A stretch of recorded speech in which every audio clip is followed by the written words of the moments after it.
So good afternoon. So we are now down to our last report on Aristotle's ethics. So the previous report is under this topic, ethics.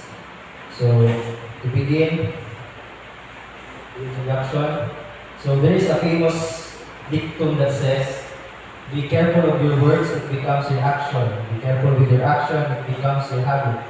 Be careful of your habit, it becomes your character." So of course, it is not Aristotle who said this dictum, but I prefer to include this because it somehow captures or encapsulates his idea on ethics. And also, this is quite familiar to us. So, kung makakaroon ka ni, at least may tutuman natin sa Aristotle. So, we can put as example what the famous Philippine legend Juan Tamad. So, Juan Tamad is named Tamad because of his constant showing off of his character of being lazy. So, that's an example of this dictum, Juan Tamad. So, according to psychologists, the way we build our character and choices we make in different situations of life. So,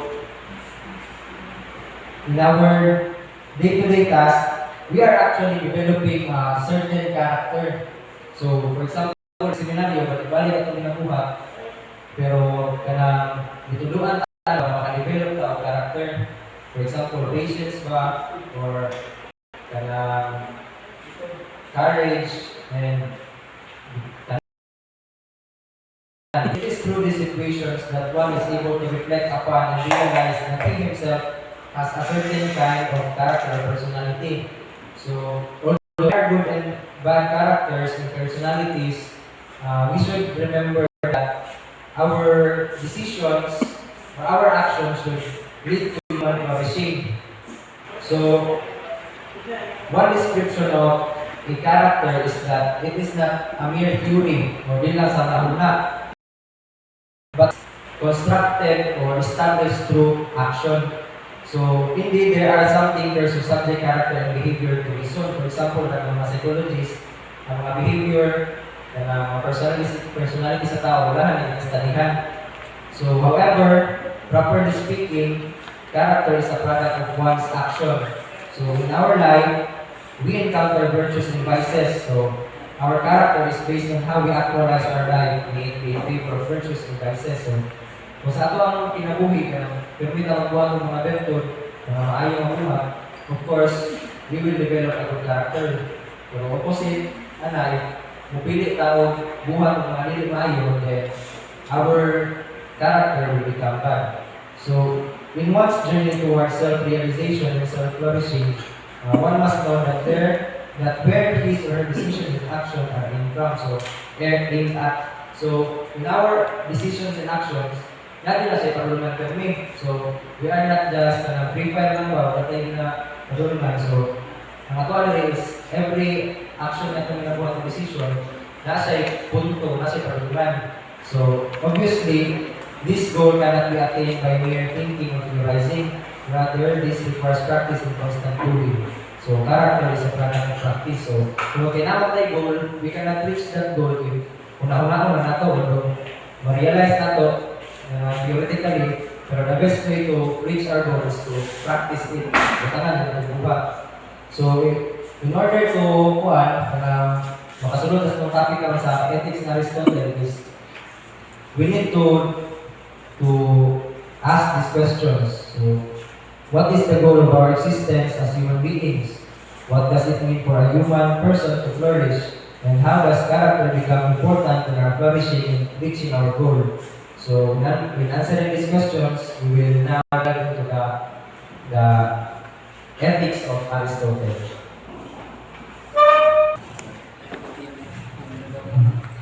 In conclusion, my topic is the Daemonia of Aristotle. In this work, Neoconon ethics, Aristotle presented his understanding regarding the Daemonia of happiness is wrong. And this happiness above all seems to be of his character, of his always chosen or account of itself and never on account is something else. Yet our pleasure, intellect, and every virtue we choose to on their own account, or even in nothing result from them. We would choose to each of them, but we choose them also for the sake of happiness, because we suppose that through them we will be happy. That nobody chooses happiness for the sake of these things or more generally on account of any else. We are presented in the quotation of overall point of view of Aristotle regarding the ultimate goal of human person. In order to understand it, we need to dissect what is the statement really mean. First, we need to understand that Aristotle and activity, practical, theoretical, is directed towards some end goal. What studies in order to learn, or what is to be easy to hunger. One watches television for recreation or for information.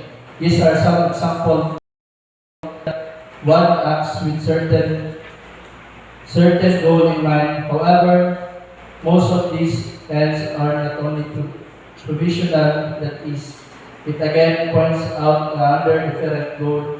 The student who studied to learn is equally aiming to finish the schooling. The one who is too easy to hunger and actually preparing for her laborious job. Here we observe that almost all are not to themselves and deeper for virtue of deeper. Demonia and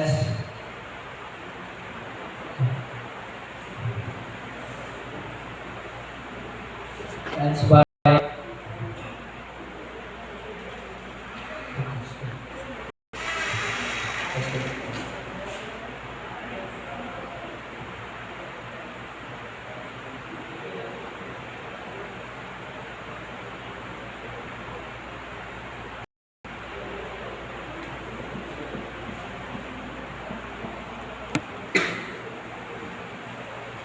Aristotle ends is not only interested in this provisional ends, he is more concerned with the chief and ultimate end of human life. When we talk about ultimate goal, Aristotle does not mean about the goals that are aimed for the sake of something else. Aristotle calls this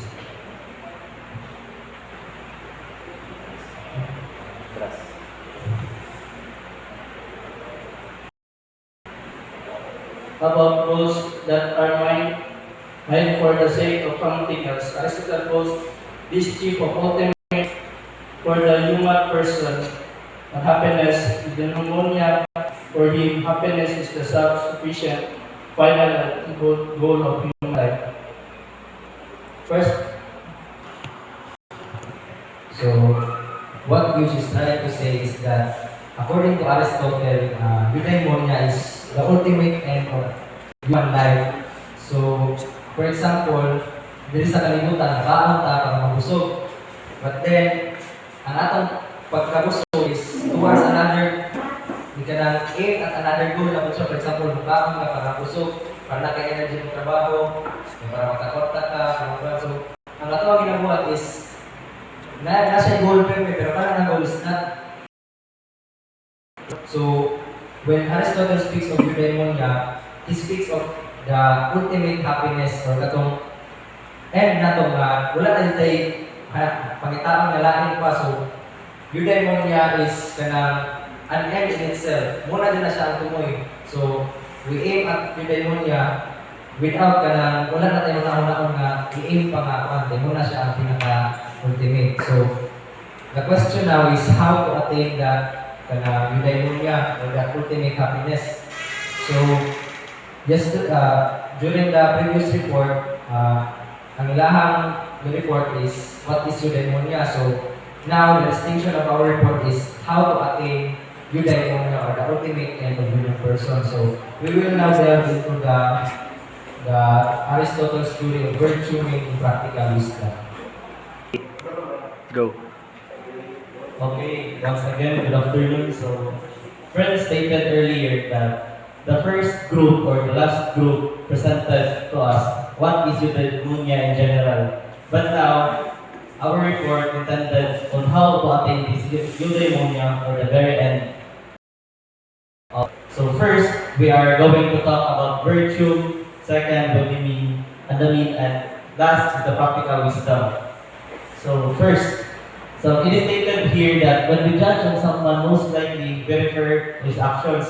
So earlier, friends presented the idea of Juan Tamad. Because of his character, so naibutang sa iyang pangalan or nadumag or nahimong apelyido sa iyang pangalan ang Tamad. So bali na kinato ni siya makakuha ni sample kay daghan ni diri sa tuwa, for example, kanang pugihan. So mingon ta nga akon siya kanang sipurista. Pero what we did not see is his hard work. So mahimo to niyang character if it becomes his habit. So these impressions na makita natin sa kabutang o sa kasakatao, it becomes his character. So if you remember earlier sa first or second din among slide katong i-present ni friends nga be careful what your actions and so on and so forth. It becomes your identity. So mamahimo tong ikaw kung sa ang imong ginabuhat or gina-action sa permanente ni mga ginabuhat. So, Rosita, it is believed that one's character evolves from time to time. So though our character evolves from time to time, so yun nga, ingani ko sa una, karong dili na. But our actions nga, we repeated ginausap na to, it becomes our character. So, butang na siya sa kaugalingon, kumahinan ko, o kumahimo na kung sa kita. So, moto siya ang So now, in the language of Aristotle, he called this as the self-actualization. And he defined this as an individual striving to become all. What Aristotle intended us to understand is as man has this what we call potential to be who we are. So, the act of becoming. So, makita na ito na i-present Aristotle from other souls as from other being that we human have this rationality to act rationally. So, moto siya ang the potential of the human. So, now, let us talk about virtue. So, sa last ng grupo, i-present nila dito na yung potential or fulfilling na mabuhat. For example, sa kutsilyo, kung i-present ni Kiro, na mahimo daw virtuous life ang sa kutsilyo if mapuslan siya, magamit siya pang pikas, pang putol. So, he stated here that indicating that human is different from other forms of being since it possesses reason. So, what I said earlier na we have this potential to become being human if we act rationally. So, gamitin na natin ang function or ito ang advantage from other beings. Then, second, the word virtue comes from the word arete, which means excellence. So, how things fulfill its function or end goal. So, if we fulfill our function, we become virtuous or we act excellent in the excellent manner. So, one ang points of virtue. Now, every object or being has a particular function or purpose that is essential to its nature and fulfillment. So accordingly, ang eudaimonia daw can be attained if we act based on our function. And since we are humans, we should act as rational being. So, gamito na to. We know what is good and right for our every actions. So, buhat na to na siya in order to become a virtuous person. And in order to become a virtuous person, so we should act in a good way, habitually. Dili lang sa kaisa lang mabutang. So, mabutan din karon pag-uwa, mausap na ka. So, dili na idea ni Aristotle. We should act habitually to become a character of our own self. Okay. So there are classifications concerning with virtues, and these are moral virtues and intellectual virtues. So intellectual virtue are virtues that are concerned with rational aspect of human. So dali lang kaya ito makita. Sa natandaan niya, virtues nisa if we act intellectually or rationally. And second thing is the moral. When we say virtues, virtues pertains the character ethical way. So how act, so mo ang function sa virtue. Now, in relation to me, so this is very common sa tula. Kita na to siya sa beer, kanang drink moderately. So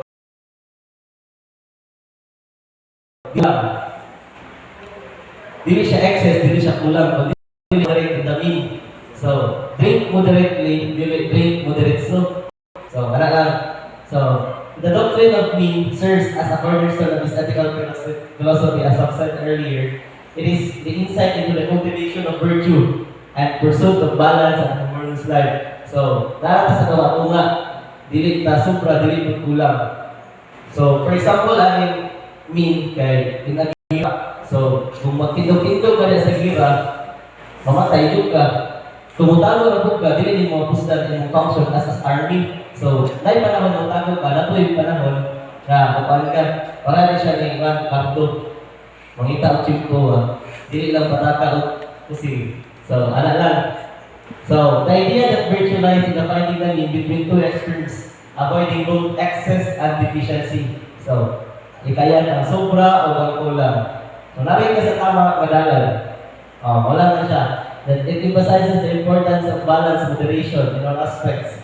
So, that is the two first consideration ganong kinahanglan nato or how we attain eudaimonia. First is virtue, second is mean. So, musunod na karon ang practical wisdom which is presented by Provida.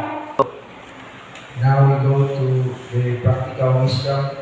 So, accordingly, virtue is developed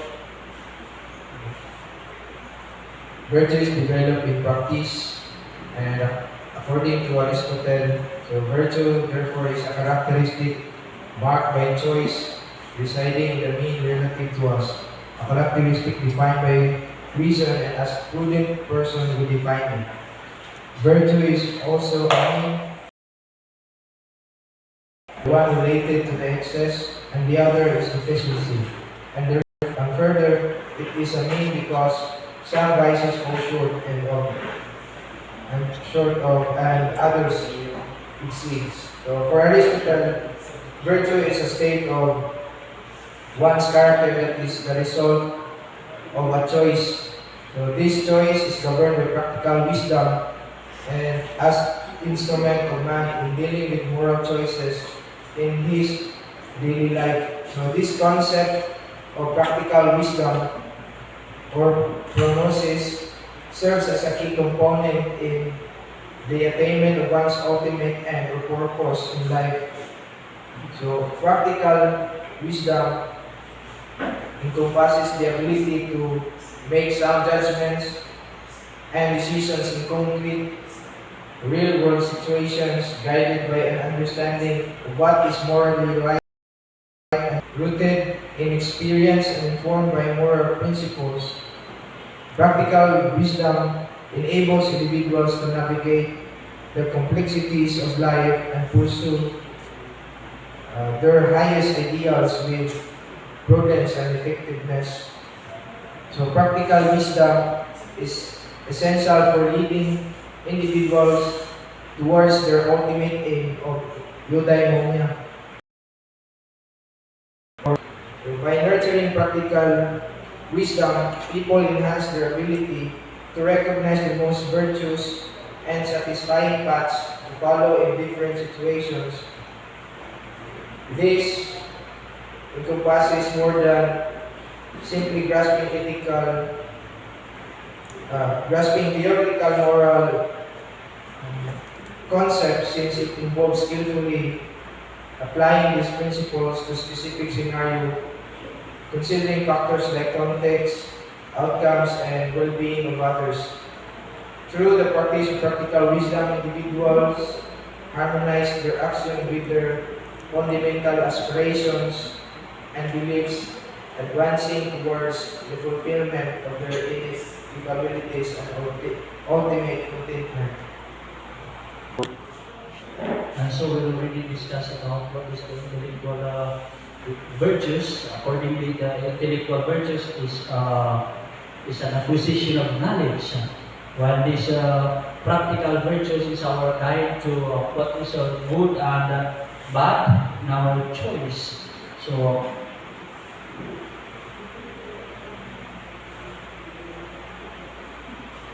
it emphasizes the importance of balance and moderation in aspects of life, and also it teaches the efficiency, which results in moral weakness. So Aristotle understands that the intellectual virtues, which he named Prometheus and Sophia, assist the human person to concerning the moral choice in attaining the knowledge as a primary principle. Well, of course, Aristotle would say that Prometheus is a knowledge of what is good and bad, and also is understood as a practical wisdom. This means that Prometheus is concerned more about our action, our decision makings, and ethics in our daily lives. So it's a tool, a guide, our guide towards doing actions or good. It is also a drive to adjust sentence about what is not and what is noble in doing in the society. So in this manner, practical wisdom talks about guiding principle in our daily lives. But of course, Aristotle would subordinate the practical wisdom into a contemplation, because Aristotle would say that contemplation is viewed as the highest form of our human nature. It's all about the contemplation of, it's all about the activity. It refers to the intellectual activity in which we attain to the highest part of our nature as a human being. Contemplation is an act that can be loved for its own sake, because it has no other aim that reveals the most fundamental truths of our existence and human being. But of course, however, we should remember that Aristotle, both of these has a significant value in our life. Let's say a man is a contemplator in a vivid sense, but also he possesses practical wisdom. That is why both are essential in our life for obtaining eudaimonia. And so these two must be together, and of course, virtue is always in a constant manner in order for us to attain that eudaimonia. Thank you so much. So in conclusion, in nutshell, the ethics of Aristotle is a matter of living well through the constant or habitual practices of virtue. A good character, one does this in order to reach the ultimate goal of the human person, which is the eudaimonia or happiness. To be happy means to choose the mean between the two terms in the namely excess and deficiency. A person who flinches in challenges even yet remains obedient to the dictates of reason and not of the immediate desire of passions is a virtuous person. A person who is virtuous is a person who is happy. So now that we know about the ethics of Aristotle, eudaimonia, virtue, the mean, the practical wisdom, at least in knowledge, the challenge for us remains is that how we practice it in our lives. So again, good life is not just acquiring knowledge, but also practicing it. So that's all our report, and thank you for listening.